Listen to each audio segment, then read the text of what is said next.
больницу накормить. Как здоровье? Здоровье уже прекрасное, все суставы уже не болят.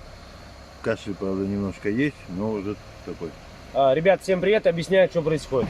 Виктор Алексеевич вчера очень сильно заболел, стало плохо, привезли ночью его в больницу, его оставили в больнице. Находимся в Бурятии, в городе Улан-Удэ, в больнице.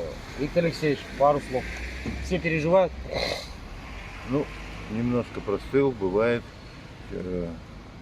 В общем, уколы ставят, все хорошо. Я уже поспал, так что выгляжу немножко лохматый, но потом постепенно. Здесь есть горячая вода, это великое дело.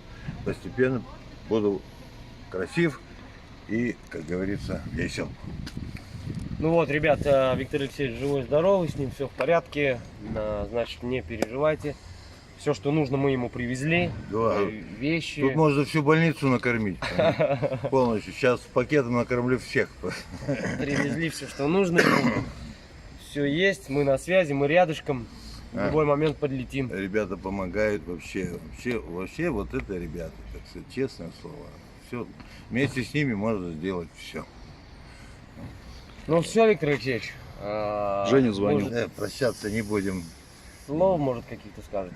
Слова, может, какие-то. Кому-то обратитесь, может. Жене привет передайте, переживает. Знаете, у нас, да, действительно, мы немножко бываем простывшие, но это понятно, вы же видите, мы идем прямо по земле идем, поэтому все понятно. Мы простываем, но мы друг за другом стараемся следить, чтобы вовремя подлечить, и все будет хорошо, и, в общем-то, мы будем идти. И я тоже догоню ребят, где бы они ни были, я их догоню. И... Мы будем ждать тебя, пока ты не выздоровеешь. Все, да. Все хорошо, так что все нормально. Ну, как говорится, бывает. Ну, погода отличная, настроение уже отлично. И все, в общем, нормально все, короче. Не переживайте. Все, всем до скорого, ребят.